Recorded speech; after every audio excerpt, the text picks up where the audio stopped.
সমস্ত মুমিনদেরকে সম্বোধন করে বলছেন,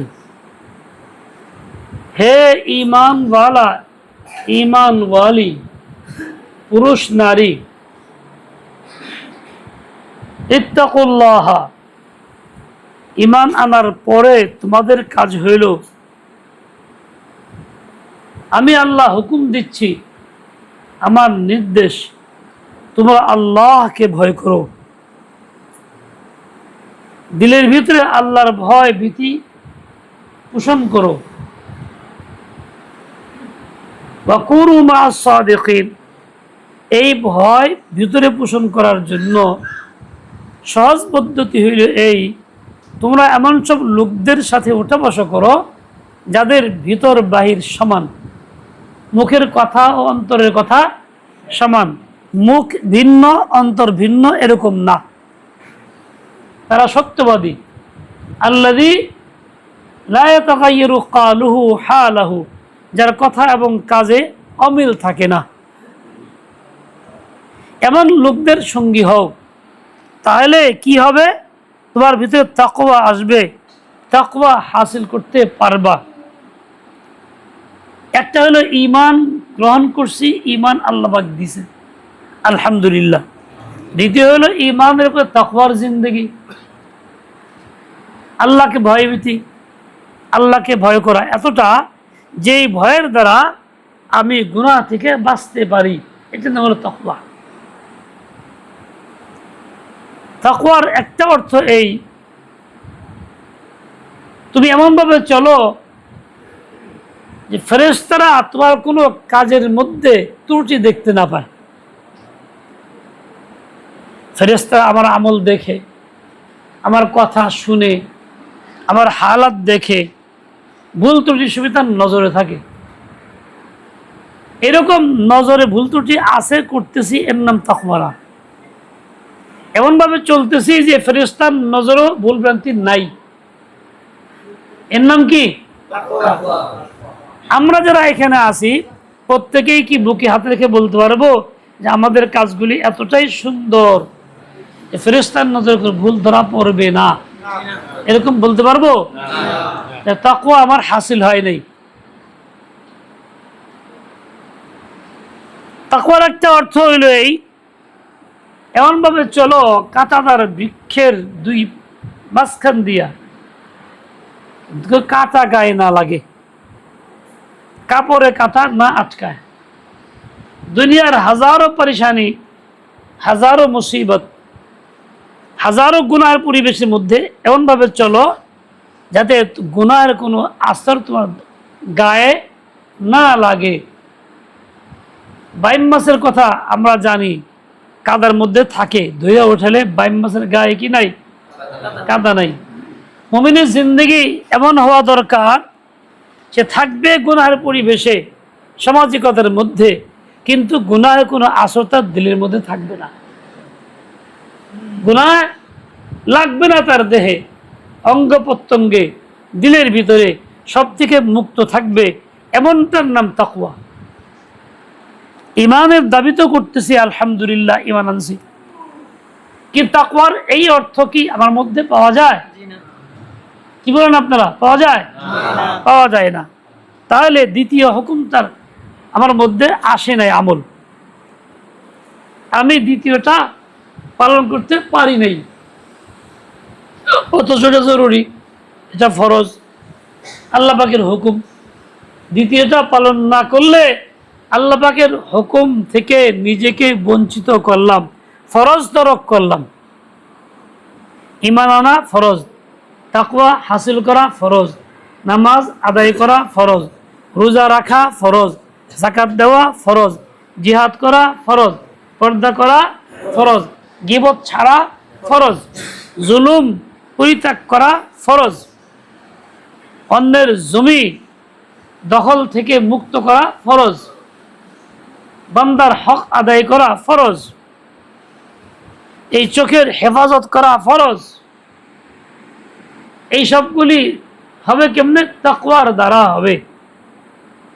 এক বুজুর্গ ছিলেন শেখ গোলাম আলী রহমতুল্লাহ আলাই, তারা খলিফা ছিল আল্লামা সিদ্দিকী। ওনার এই খলিফা সারা বছর শীত নাই গরম নাই ছাতা একটা ফুটাইয়া চলতেন। গরমের মধ্যে চলে, এটা তো স্বাভাবিক, মাইনে নেওয়া যায়, বুদ্ধি আছে, যুক্তি আছে। কিন্তু শীতের মধ্যে ছাতা নিয়ে চলে কেন? যুক্তিটা কি? কেউ কেউ কিন্তু কুয়াশা ফিরায়, দিনে কি কুয়াশা তো থাকে নাকি, ফিরানো লাগবে। তুই কেউ জিজ্ঞেস করলে, সাধারণ লোক জিজ্ঞেস করলে বলতেন না, আলেম জিজ্ঞেস করলে বলতেন। তো আলেম জিজ্ঞেস করলে, হযরত ব্যাপারটা কি? এই 12 মাস আপনি ছাতা নিয়ে, সকাল নাই বিকেল নাই, যখন রোদ নাই তখন আছে, তখনও রাত্রেও ছাতা নিয়ে চলেন কেন করে পুরো? তিনি বললেন, দেখো, ছাতা নিয়ে এই জন্য চলি, যখন দেখি সামনে থেকে কোনো আমার মানুষ আসছে, মহিলা, তার দিকে নজর যাবে, হারাম হবে, সাথে সাথে ওই দিকে ছাতার মাথা নিচে করে ধরি, যাতে করে আমার তার নজর, চেহারা নজরে না আসে। ডান দিক থেকে ডান দিকে ধরি, বাম দিকে আসে বাম দিকে ধরি। চিন্তা করেন, ওই আল্লাহর বান্দা কি পরিমাণ সম্পর্ক আল্লাহর সাথে রাখছে, তার দিলের প্রতি আল্লাহর ভয় কি পরিমাণ ছিল, আল্লাহকে কতটা ভালোবাসছে, আল্লাহর হুকুমটা আদায় করার জন্য সারা বছর মেহনত করছে, ছাতা নিয়ে চলছে, রোদ নাই, বৃষ্টি নাই, গরম নাই, ঠান্ডা নাই, সর্বাবস্থায়। মাকসদ তো বৃষ্টি থেকে ফেরানা, মাকসদ তো রোদ থেকে আত্মরক্ষা নয়, মাকসদ কি? চোখের গুণার থেকে নিজেকে বাঁচানো। বুঝাইতে পারলাম? তাহলে আমার আপনার জিন্দেগি এরকম তাকওয়ালা হয়েছে? মিশরের একজন লোক, সে ছিল লোহার কামার। কামার কামার বোঝেন তো? আগে তো এরকম হাপড় দেওয়ার টানতো, আর কয়লা দিলে বাতাস লেগে কয়লা জ্বলতো, লোহা পড়তো, গরম করতো। আধুনিক মেশিনে বাতাস দেওয়া যায়, এখনো গেলে আছে, যদিও কম। তো এরকম এই কামার ব্যক্তিটা এই লোহা দিয়া পুইরা, দাও কাশি, খন্তা যা দরকার বানায়, মানুষ তার কাছে যায়। একজন আল্লাহর বান্দি, একজন বড় নেককার বান্দি, আল্লাহর ভয় যার ভিতরে আছে, বাচ্চা কাচ্চা নিয়ে বিপদে পড়ছে, খাবার নাই, এই জন্য খুব অশান্তি, কষ্টের মধ্যে আছে, নিজে তো খানা খায় আছে, বাচ্চাদের এই কষ্টটা সহ্য করতে পারে নাই। মা তো নিরুপায় হয়ে গেছে সেই কামার লোকটার কাছে, সেও মুসলমান। বলছে, আমার কিছু টাকা খরচ দাও, আমি খুব বিপদে আছি, বাচ্চা না খায় রয়েছে। কামারের ভিতরে একটা খারাপ খেয়াল আসছে, সুন্দরী মহিলা বলছে, আমি দিতে পারি, শর্ত হলো এইটা, আমার সঙ্গে থাকতে হবে। সেটা সম্ভব, এটা পারবো না, বিপদে পড়ে আসছি, ইজ্জত নষ্ট করার জন্য নয়। চলে গেছে। কয়েকদিন পরে আর কোলায় না, ছেলেপেলেদের কান্নাকাটি, অসহ্য যন্ত্রণা, আবার গেছে। এবারও ওই কথাই বলছে সে। তখন সে রাজি, ঠিক আছে, হ্যাঁ, তাও টাকা দাও। এবার টাকা দিছে, এখন চলো আমার সাথে সময় দাও। তো সে একটা বিল্ডিংয়ে নিয়ে গেছে, নিস্তলা। যখন ওখানে নিয়ে গেছে, পিছিয়ে পিছিয়ে গেছে, ওখানে গিয়ে কাঁপতেছে মহিলা। তো পুরুষটা বলে, কেন এরকম করতেছো কেন? আমি তোকে জোর করে তো আনি নাই,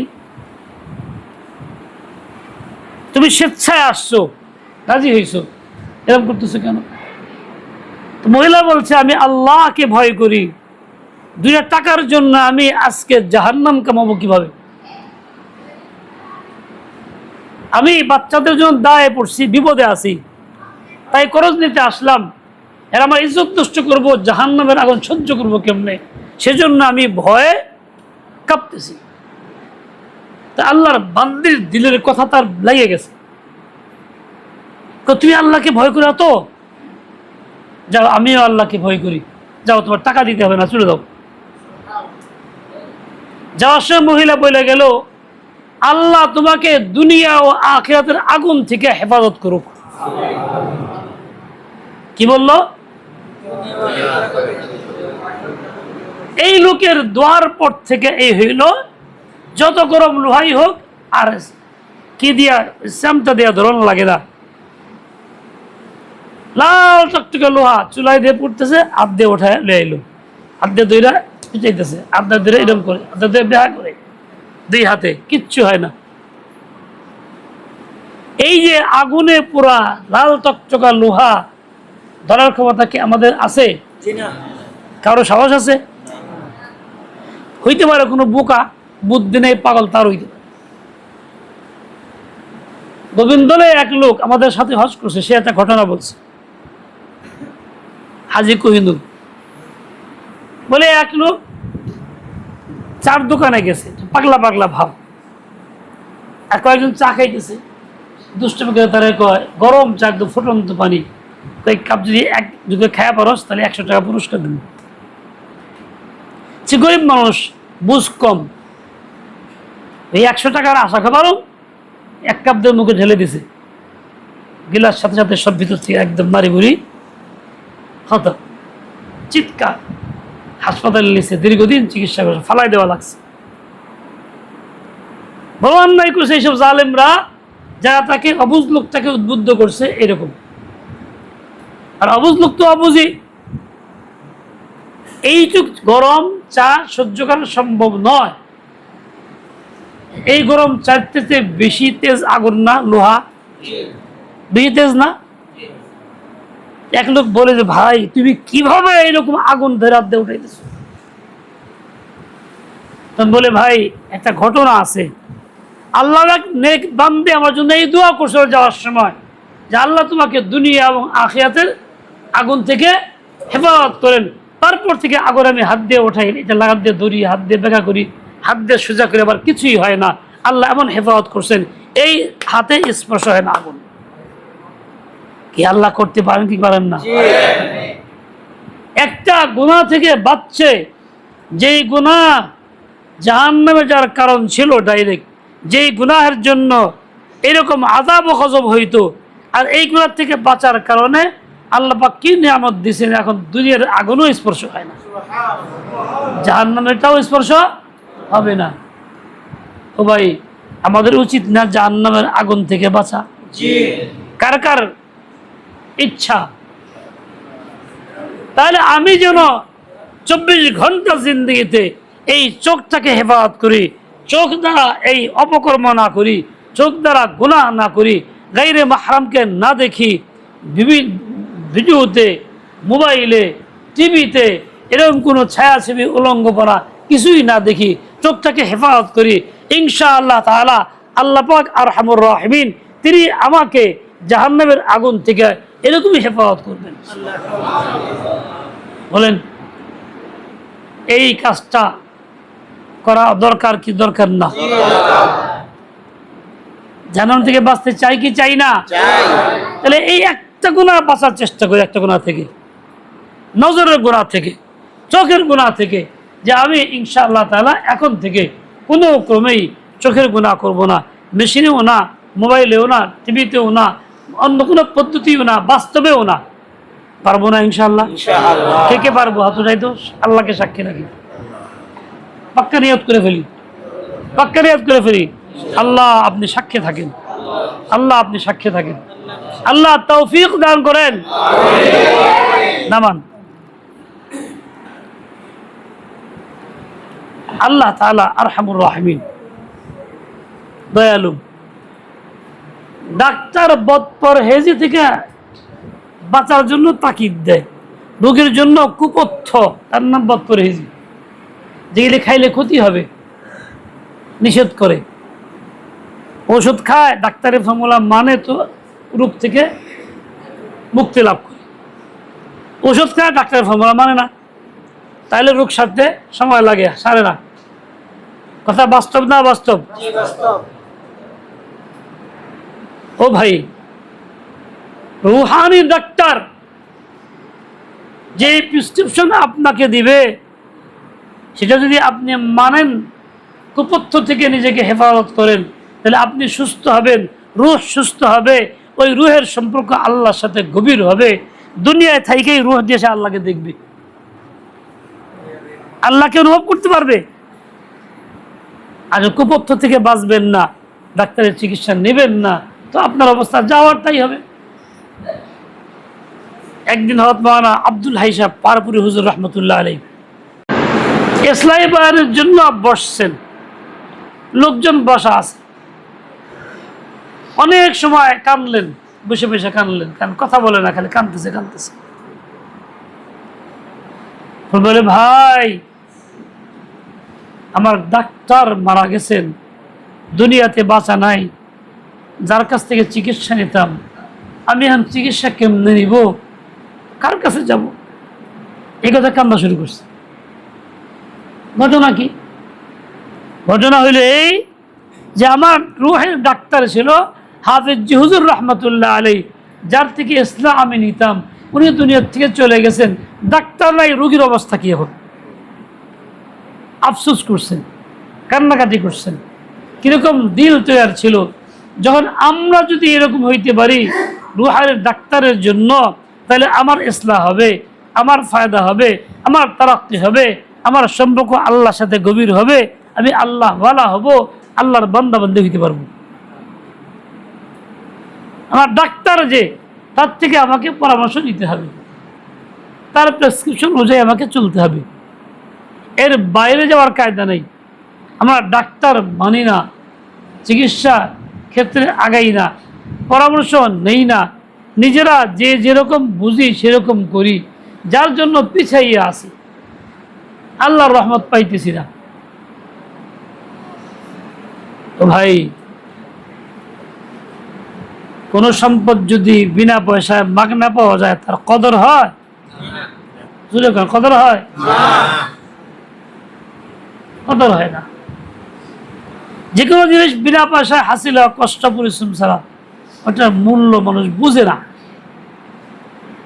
দেখেন, আল্লাহ পাকের নেয়ামত সবচেয়ে বড় উপকারী পানি হচ্ছে আল্লাহর দেওয়া কুদরতি পানি, জমিন থেকে আল্লাহ যেগুলো আমাদেরকে দিচ্ছেন, পাইতেছি, টিউবওয়েলেরই হোক, গভীর নলকূপেরই হোক, আর বৃষ্টি হলে তো কথাই নাই। এর চেয়ে উত্তম পানীয় পৃথিবীতে আর কিছু নাই, অথচ এটার জন্য আমার পয়সা খরচ করতে হয় না, আল্লাহ দিচ্ছেন। সাগর ভরা, নদী ভরা, ভরা। আর আমি কত বড় জালেম, এটা অপচয় করতেছি, মূল্যায়ন করতেছি না, ফেলে দিতেছি, যা ইচ্ছা তাই করতেছি। শুধু তাই না, 20 টাকা দিয়ে একটা বোতল পানি কিনতেছি, তার যে কি মূল্য আমার কাছে, যেটা হাত দিবার চাই না, রেখে দিতেছি, এক ফোঁটাও ফালাই না, কারণ 20 টাকা দিয়ে কিনছি। 20 টাকার মূল্য তোমার কাছে এত বেশি, তুমি যে 20 লাখ টাকার পানি ফালাইতেছো, তার কিছু মূল্য তোমার কাছে নাই। ওই বোতল জাতের পানির দাম বেশি না এই পানির দাম বেশি? ওই বোতলের মধ্যে ভরা আছে লিকুইড পানি, ফুস করে গ্যাস জাতীয় পানি, নাম কি জানি, এই আরসি ফারসি যা কিছু আছে, বোতলগুলো ফুস করে ওঠে। এটা কিনলে কত দাম, বাপরি বাপ, এক ফোঁটাও ফলাইতে চাই না। আচ্ছা, ওই পানির চাইতে আল্লাহর দেওয়া পানির দাম বেশি না কম? উপকারী বেশি না ক্ষতি বেশি? কত বেশি? তুলনাহীন বেশি। যার অপর নাম জীবন। পানি শরীরে কম থাকলে মাথা ব্যথা করব, পানি শরীরে কম থাকলে পেট ব্যথা করব, পানি শরীরে কম থাকলে গর্ভবতীর সমস্যা হবে, বাচ্চা সহজে হবে না, ঝামেলা হবে। এত দামি পানি আল্লাহ বানাইছেন। আফসোস যে আমি কদর করি না। কেন করি না? বলে মাগনা পাইতেছি, বিনা পয়সায় পাইতেছি, এই জন্য আমার কাছে কষ্ট লাগে না। ওলামায়ে কেরাম, আল্লাহ পাকের নবীর ওয়ারিসিন সত্যিকারে যারা, তারা আপনাদের কাছে যায়, দাঁড়ে দাঁড়ে ঘুরে বিভিন্ন কথাবার্তা বলে, ইসলামী কথা বলে, কিন্তু আপনার কাছে এটা খুব কদর হয় না। কেন? মাগনা পাইতেছেন তো, সেই জন্য। আর যদি আপনাকে আনতে হইতো কোটি টাকা খরচ করে, তাইলে একটু কদর হইত। আল্লাহু আকবার, আল্লাহু আকবার, আল্লাহু আকবার। ও ভাইরা আমার, আল্লাহ পাক যে নিয়ামত দিয়েছেন, এখনো যে ডাক্তার রাখছেন, রুহানি ডাক্তার এখনো পাওয়া যায়, আমার জন্য আছে, আমি যে বঞ্চিত হয়ে যাই নাই, এই নিয়ামতের শুকর আদায় করতে গেলেও কিয়ামত পর্যন্ত শ্রদ্ধা করা লাগবে, তাও আদায় হবে না। কারণ ডাক্তার থেকে শূন্যতা এটা জাতির জন্য ধ্বংসের কারণ। ডাক্তার না, এখানে রুগী আছে, জাতি ধ্বংস হবে না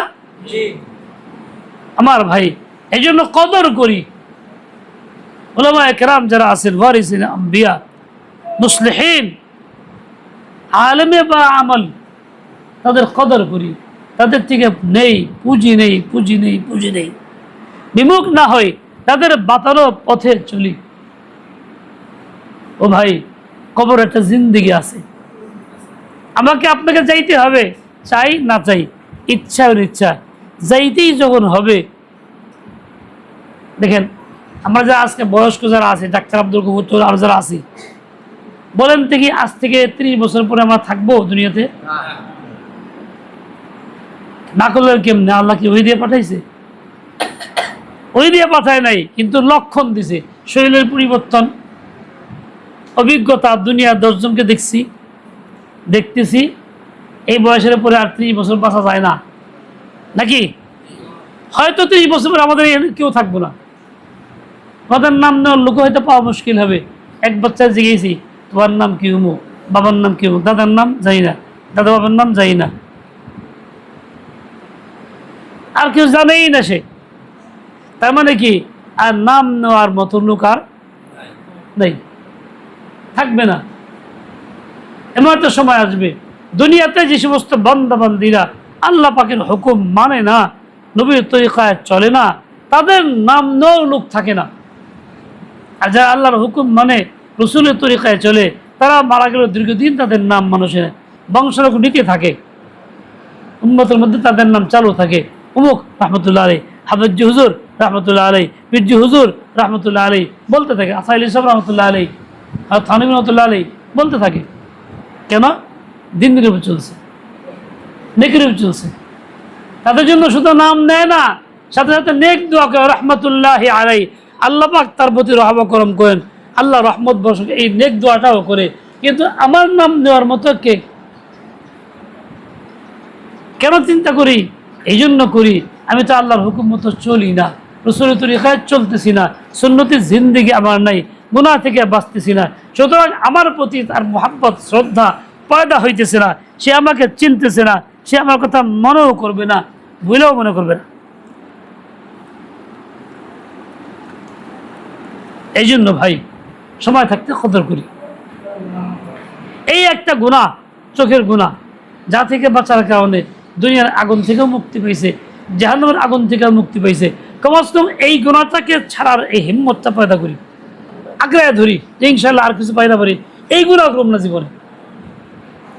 অন্য কিছু করার সুযোগ মিলুক বা না মিলুক, এইটা যাতে আমার দ্বারা না হয়। কমস কম একটা তো পাঁচটায় ফেলাই, বাকিগুলি আস্তে আস্তে দেখা যাইব, একটা তো কমস কম ফেলাই দেই।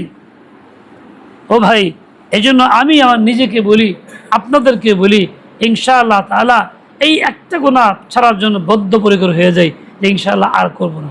যেমনিই হোক নজর নিচা করব, ছাতা দিয়ে চলবো, যেমনিই হোক।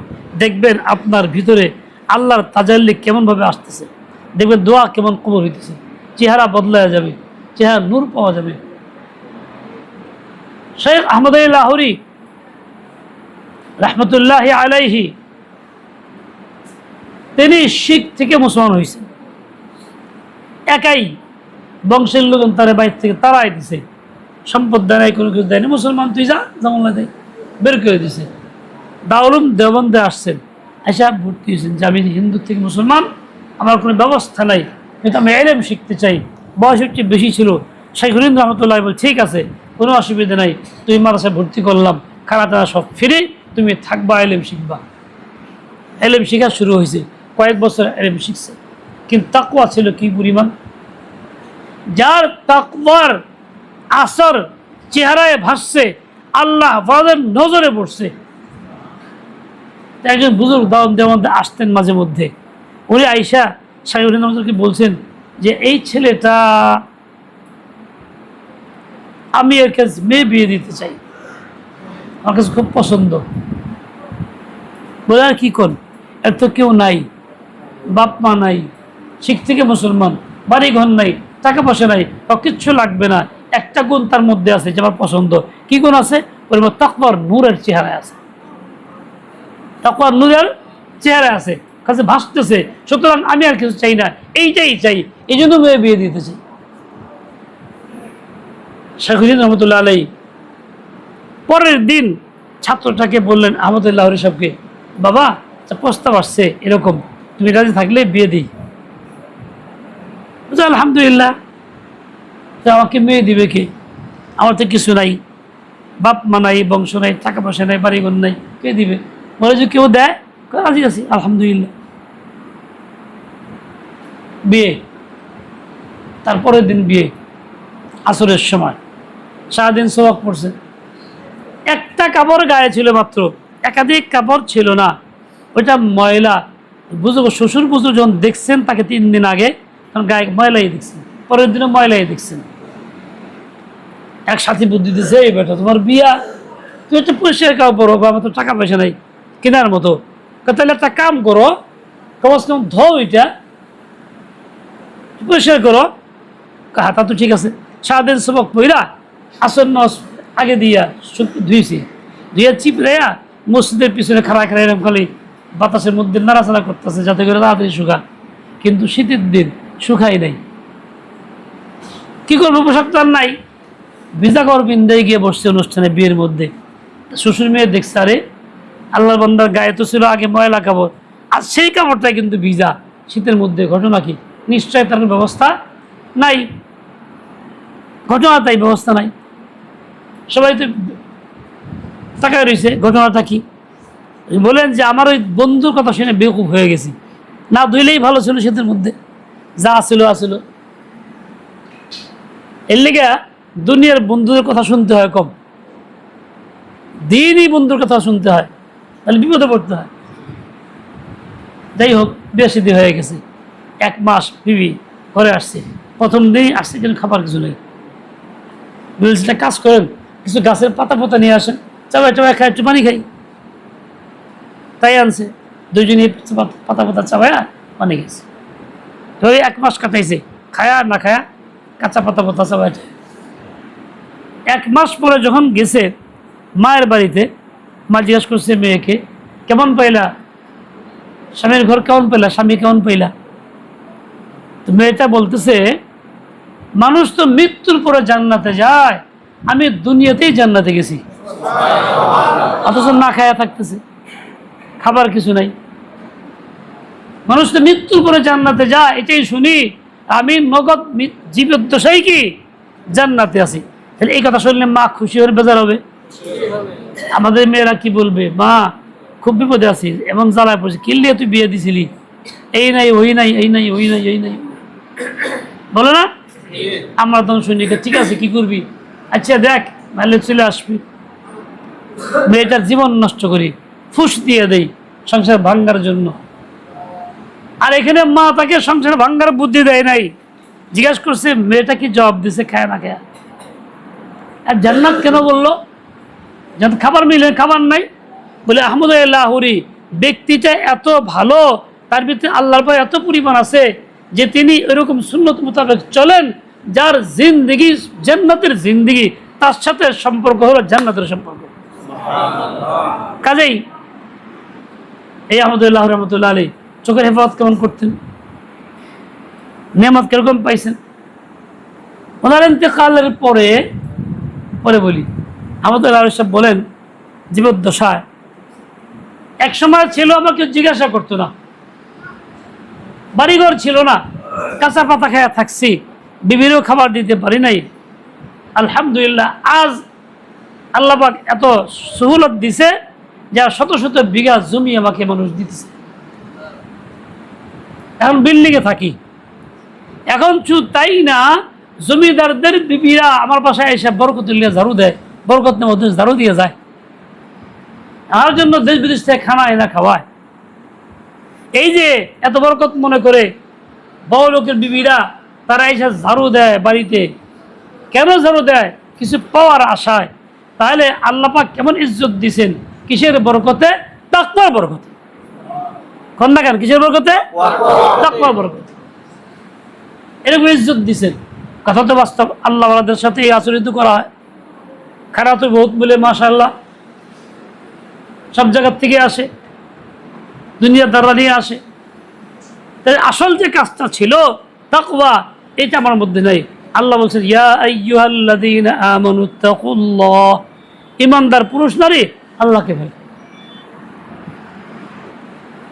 দেখেন ওনার ইন্তেকাল হয়েছে আহমদুল্লাহ রহমতুল্লাহ আলাইহি, কবরে রাখা হয়েছে।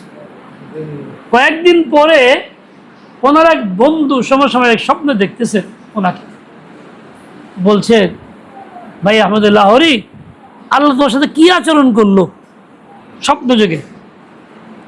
উনি বলছেন আল্লাহ হুকুম দিছে। আহমদ আলী জিজ্ঞাসা করছে, আহমদ আলী তুমি এত কান্নাকাটি কেন করছো দুনিয়াতে? এই কথা শোনার পর আমি আরো কান্নাকাটি শুরু করছি, কবরের মধ্যে খুব কান্নাকাটি করতেছি ভয়ে। আরে আজ তুমি কান্নাকাটি করো কেন? দুনিয়াতে কাঁদছো তো সেখানে আমলের জায়গা, এখানে আসছো তো বিনিময় দেওয়ার জায়গা, আজ তোমাকে পুরস্কার দেবো, এখন তুমি কাঁদতেছো কেন? আল্লাহ আপনার নেই বলছেন মান নুকিশাল হিসাব ফাকাদ হালাকা, যাকে জিজ্ঞাসা করা হবে সে ধ্বংস হবে। যে তোমাকে জিজ্ঞাসা করছেন কেন কাজটা করছো, কান্নাকাটি করছো, কাজে আমি ভাবছি যে আমার আর উপায় নাই, জাহান্নামে যাইতে হবে, তাই আমি কান্নাকাটি করতেছি। আল্লাহ বলছেন আলহামদুলিল্লাহ, হাসি দিয়ে আলহামদুলিল্লাহ, যাও হাসি দিয়ে বলছেন যাও তোমাকে আমি ক্ষমা করে দিচ্ছি। তাই না, তোমার সাথের কবর যা সবগুলো ক্ষমা করে দিচ্ছি। তাকওয়াওয়ালা জিন্দেগি থাকলে দুনিয়াতেও সম্মান ইজ্জত রিজিক সবই মিলে, আর আখিরাতেও কি হয়, তারও ছিল আরো 10 জনকে আল্লাহ পাক মাফ করে দেন। এখন বলেন তাকওয়ার দাম বেশি না গুনাহ করার দাম বেশি? তাকওয়ার দাম বেশি। কে কে বুঝছেন কথাটা? আবার বুঝতে পারছেন কে কে? আল্লাহ পাক সহি বুঝতেন। এখন যেসব গার্জেন চিন্তা করে ছেলেটা বিয়ে করার মতো আগে, এত আগে মেয়ে বিয়ে দিন, পড়াশোনা শেষ নাই, ডাক্তারি পড়তে হবে, ইঞ্জিনিয়ারিং পড়তে হবে, এখন কামাই করা শিখে নাই, বিয়ে দিব কেন, কীভাবে দিব, ওরা খাইব কেমনে, খাওয়াইব কেমনে? অত ছেলে মেয়ে বিয়ের দরকার গুনাহ থেকে বাঁচার লেগে।